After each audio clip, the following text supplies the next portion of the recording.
नमस्कार साथियों।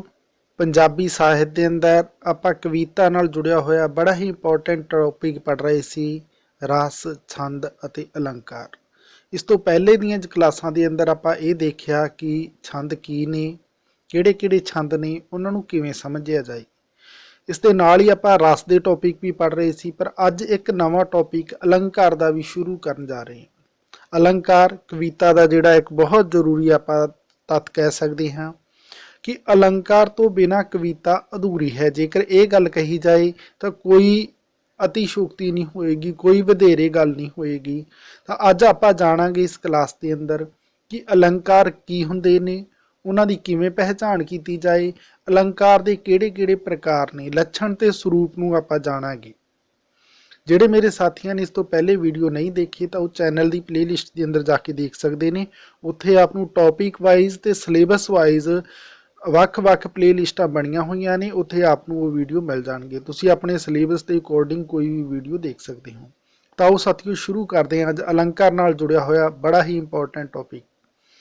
ਅੱਜ ਆਪਾਂ ਇਸ ਦੇ ਅੰਦਰ ਦੇਖਣਾ ਹੈ ਕਿ ਅਲੰਕਾਰ ਦੇ ਕਿਹੜੇ-ਕਿਹੜੇ ਲੱਛਣ ਤੇ ਸਰੂਪ ਨੇ, ਇਸ ਦੇ ਬਾਰੇ ਆਪਾਂ ਦੇਖਣਾ ਹੈ। अलंकार कविता के गहने हैं, यानी जिस तरीके नाल मनुखी शरीर नूं आपां नूं गहणियां की जरूरत पैंदी है, गहणियां दे राहीं असीं मनुखी शरीर नूं शिंगारदे हां, ठीक उस तरीके नाल कविता दे लई जो गहने ने ओह उस दे अलंकार ने। जिवें आदमी अपने शरीर नूं सोहणा ते प्रभावशाली बनाउण लई कई तरह के गहने पहनदा है अते अपने आप नूं सजाउंदा है, उसे तरह कवि भी अपनियां कवितावां नूं वधेरे सूझमई ते प्रभावजनक बनाउण लई कई तरह दीयां सजावटी जुगतां वरतदा है। यानी जिथे आपां इंसानी शरीर दे लई ओहदे गहणे पा के उसनूं होर खूबसूरत बनाउने हां, उत्थे ही एक कवि है जिहड़ा वो अपनी कविता दे अंदर कुछ कला जुगतां वरत के ऐसियां कुछ जुगतां वरतदा है जिस दे नाल वो कविता होर प्रभावकारी बन जाए, होर सोहनी बन जाए, निखर के सामने आवे। तो वो जिहड़ियां जुगतां हुंदियां ने, जिहड़ियां उस कविता की खूबसूरती वधाउंदियां ने, उन्हां नूं ही असल दे अंदर अलंकार कहा जाता है। कवि ते साहित्यकार दीयां इन्हां सुजात्मक जुगतां नूं ही आम तौर ते अलंकार कहा जाता है। यानी जिहड़ी कवि ते साहित्यकार इस तरीके दीयां जिहड़ियां जुगतां सूझ पैदा करन वालियां कुछ जुगतां वरतदे ने, उन्हां नूं आपां की नाम दिंदे हां, अलंकार का नाम दिंदे हां। जेकर इस तो बाद आपां गल करिए अलंकार दे बारे तो अपने कोल इस नाल जुड़ी हुई गल एक कावी टोटा आ गया है। पहले आपां उसनूं देख लैंदे हां, जिहड़ा कि एक अलंकार शब्दावली नाल भरिया होया है।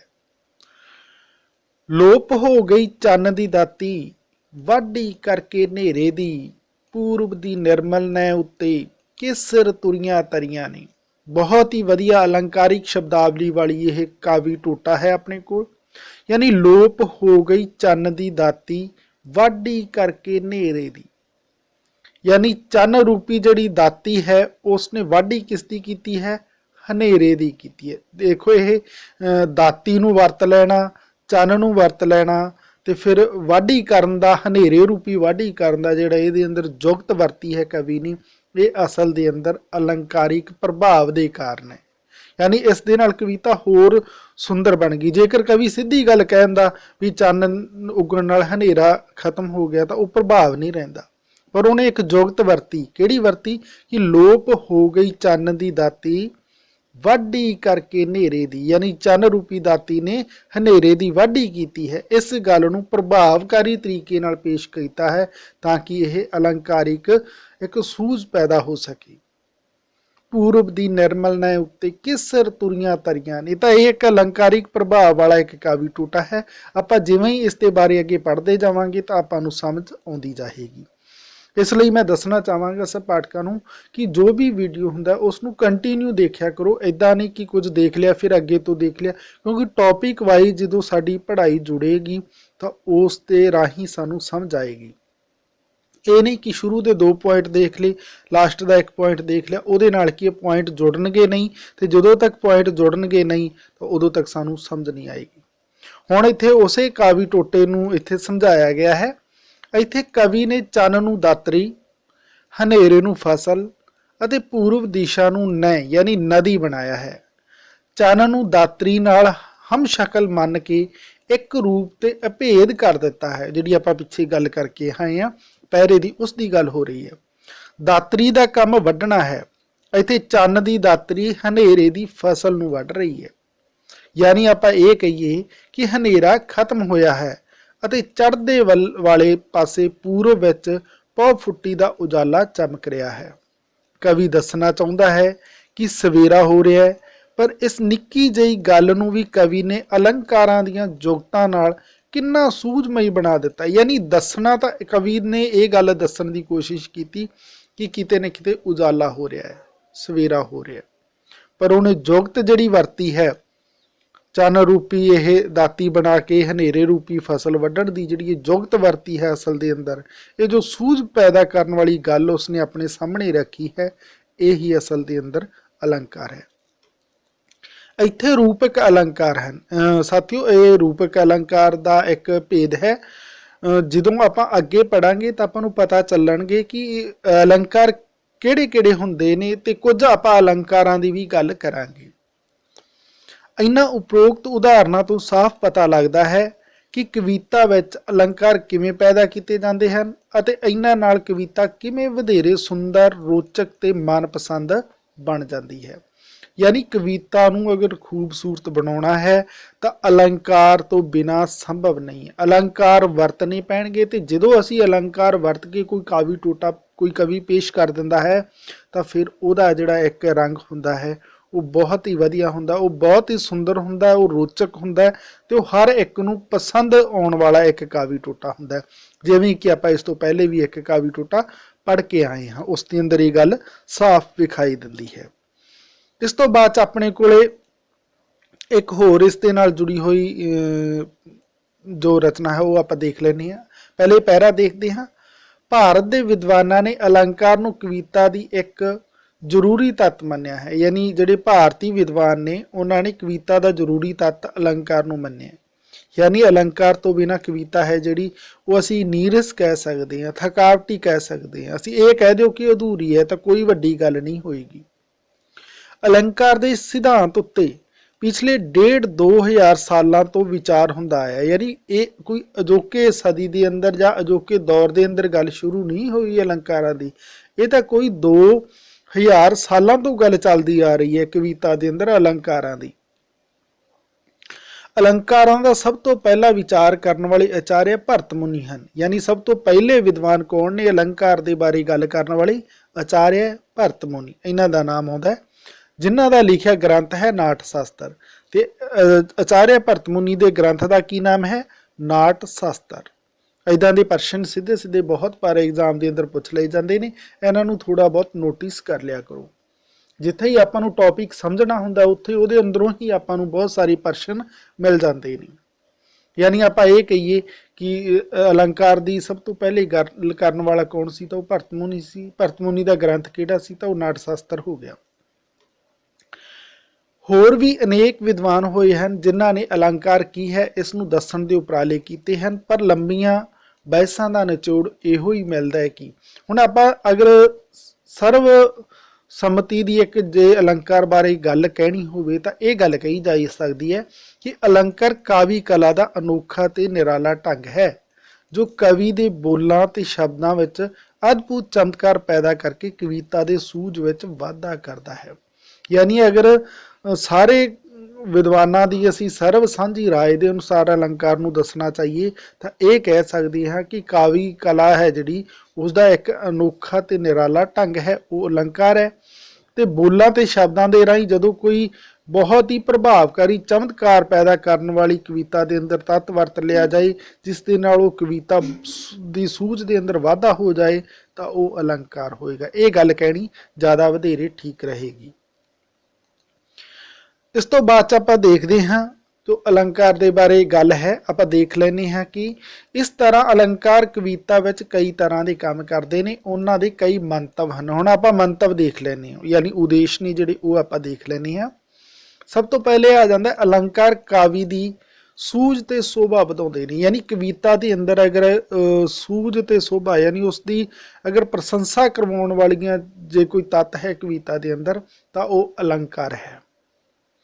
फिर उस तो बाद आ जाता है अलंकार काव्य ਨੂੰ ਚਮਤਕਾਰੀ ਤੇ ਪ੍ਰਭਾਵਸ਼ਾਲੀ ਬਣਾਉਂਦੇ ਨੇ। ਦੇਖੋ ਪ੍ਰਭਾਵ ਵੀ ਵੱਧਦਾ ਹੈ ਤੇ ਇੱਕ ਚਮਤਕਾਰੀ ਵੀ। ਦੇਖੋ ਉਸ ਦੇ ਅੰਦਰ ਇੱਕ ਚਮਕ ਆ ਜਾਂਦੀ ਹੈ ਤੇ ਹਰ ਕੋਈ ਉਸ ਨੂੰ ਬੜਾ ਹੀ ਰੁਚੀਕਰ ਹੋ ਕੇ ਧਿਆਨ ਨਾਲ ਫਿਰ ਰੁਚੀ ਬਣਦੀ ਜਾਂਦੀ ਹੈ, ਉਸ ਨੂੰ ਅਸੀਂ ਅੱਗੇ ਪੜ੍ਹਦੇ ਜਾਂਦੇ ਹਾਂ। ਇਹ ਚਮਤਕਾਰੀ ਪ੍ਰਭਾਵ ਦੇ ਕਾਰਨ ਹੀ ਹੈ। ਫਿਰ ਇਸ ਤੋਂ ਬਾਅਦ ਆਉਂਦਾ अलंकार अर्थां विच स्पष्टता पैदा करते हैं। देखो किसी भी चीज़ नूं अगर होर वधेरे स्पष्ट करके समझाउण दे लई सहायता वो अलंकार है, जिन्हों आपां अर्थ अलंकार के तहत समझ लैने। ये आपां अगे पढ़ांगे भी। अलंकार कविता नूं सुआदला बनाउंदे ने। अगर कविता नूं होर वधिया बनाउण दा काम करदे तां वो कौन ने? वो अलंकार ने। यानी अलंकार है जिहड़े वो बहुत कारणां तों कविता दे अंदर जरूरी ने। कविता की सूझ शोभा ਵਧਾਉਣ ਦੇ ਲਈ, कविता के अंदर चमत्कार ते प्रभाव पाउण लई, अर्थां 'ਚ स्पष्टता लियाउण दे लई, कविता नूं सुआदला बनाउण दे लई, ये सारियां गल्लां दे लई जरूरी ने कविता के अंदर अलंकार। फिर इस तो बाद आपां देखदे हां कि असल दे अंदर अलंकार किहड़े-किहड़े हुंदे ने, उस दे बारे आपां देख लैंदे हां। अलंकार बेअंत हन, यानी अलंकार की कोई लिमिट नहीं है। आप गिणती च इसनूं डिवाइड नहीं कर सकते कि बई 15 है, 50 है या 100 है। बेअंत है, यानी इसके अंत नूं नहीं जाणिया जा सकता, क्योंकि अलंकार कवि के कटाक, व्यंग ते अदा करन दे कथन ढंग ही हैं। कारण की है? क्योंकि हर एक कवि है जिहड़ा उसका जिहड़ा कटाक्ष करन दा तरीका है, कोई व्यंग करन दा, उसते पेश करन दा तरीका, वो असल दे अंदर अलंकार ही मन्निया जाएगा। जिहदे नाल कविता 'च सुंदरता आ जाए, जिहदे नाल कविता के अंदर कोई वखरा प्रभाव पै जाए, ਉਹਦੇ अंदर सूझ पैदा हो जाए, वो अपने आप के अंदर कोई अलंकार है। ਉਹਨੂੰ चाहे फिर कोई भी नाम के नाल असीं जाणदे होईए। हालांकि कुछ प्रमुख जिहड़े मुख तौर ते जिहड़े जाणे पहचाने अलंकार हुंदे ने, उन्हां दी आपां गल जरूर अगे करनी है। कवि अपनी अनोखी कल्पना ते विचित्र शैली द्वारा नवीआं नवीआं अलंकारिक जुगतां नूं उजागर करदा है। इन्हां अलंकारिक जुगतां नाल सुहृद पाठकां ते ਸਰੋਤੇ ਨੂੰ कोई आनंदमई झटकारा लगता है। इसलिए अलंकार रमजां ते सैनतां वांगू प्रतीत हुंदे ने। यानी अलंकार जिथे ही आपां नूं आनंद दिंदे ने, उत्थे कोई ना कोई सुनोहा देण दा भी काम करदे ने। अलंकार दे नाल पाठक जिथे जुड़िया रहिंदा है, उसकी रोचकता वधदी रहिंदी है, उत्थे ही उत्थे उस नूं कोई ना कोई झटकारे भी मिलदे ने। यानी ये कहिए कि उसनूं बड़ा ही रोमांच करने वाले ऐसे कुछ शब्द वरते जाते हैं, जिस नाल पाठक है जिहड़ा बड़ा ही उत्सुक भाव दे नाल अगे कविता पढ़ता जाता है। कवि इन्हां दा कविता विच प्रतख तौर ते कोई वर्णन नहीं करता। कविता की रचना करन तो पिछों आलोचक ते पाठक ही कवितावां विचों अलंकार की ढूंढ ते पछाण करन लई यतनशील हुंदे हन। अलंकारां नूं 3 वर्गां विच वंडिया है। यानी अलंकारां नूं आपां किन्ने वर्गां च वंड सकदे हां साथियों? 3 वर्गां च वंड सकदे हां। सब तो पहले जिहड़ा अपने कोले आ जांदा है, वो आ जांदा है शब्द अलंकार।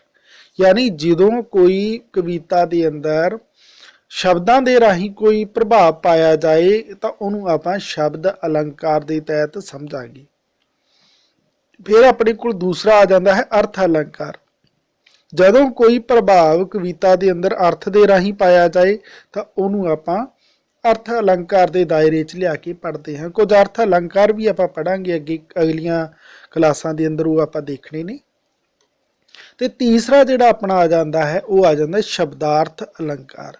यानी कई बार शब्दां दे नाल ते कई बार अर्थां दे नाल जदों प्रभाव पवे कविता दे अंदर, तां उसनूं आपां शब्दार्थ अलंकार के दायरे च लिया के पढ़ते हैं। यानी आपां मुख रूप नाल अलंकार नूं 3 हिस्सिਆਂ च वंडदे हां, शब्द अलंकार, अर्थ अलंकार ते तीसरा आ जाता है शब्दार्थ अलंकार। साथियों अगली क्लास के अंदर आपां होर अलंकार लैके आवांगे, जिवें अनुप्रास, दृष्टांत है, अति कथनी, इदां दे लैके आवांगे, आपनूं समझावांगे। कुछ अलंकारां दे राहीं कोशिश करांगा कि आपनूं अलंकार है जिहड़ा वो समझ आ जा सके ते तुसीं कविता दे अंदर पहचान कर सकूँ, ਜਾਂ फिर अलंकार दे बारे जुड़ी हुई इहो जी कोई भी सवाल ਜਾਂ प्रश्न पुछया जाता है तो तुसीं उसनूं हल कर सको। मैनूं आस है कि आपनूं ये गल समझ आ गई होएगी कि अलंकार की हुंदे ने ਵਿਦਵਾਨਾਂ ਦਾ ਇਸ ਬਾਰੇ ਕੀ ਮਤ ਹੈ ਤੇ ਅਲੰਕਾਰ ਦੇ ਕਿਹੜੇ-ਕਿਹੜੇ ਵਰਗ ਨੇ। ਅਗਲੀ ਕਲਾਸ ਦੇ ਅੰਦਰ ਆਪਾਂ ਕਿਸੇ ਨਵੇਂ ਅਲੰਕਾਰ ਦੇ ਬਾਰੇ ਗੱਲ ਕਰਾਂਗੇ। ਐਸੇ ਤਰੀਕੇ ਨਾਲ ਚੈਨਲ ਨੂੰ ਪਿਆਰ ਤੇ ਸਤਿਕਾਰ ਦਿੰਦੇ ਰਹਿਣਾ। ਮਿਲਦੇ ਹਾਂ ਅਗਲੀ ਕਲਾਸ ਦੇ ਅੰਦਰ, ਉਦੋਂ ਤੱਕ ਦੇ ਲਈ ਧੰਨਵਾਦ ਸਾਥੀਓ।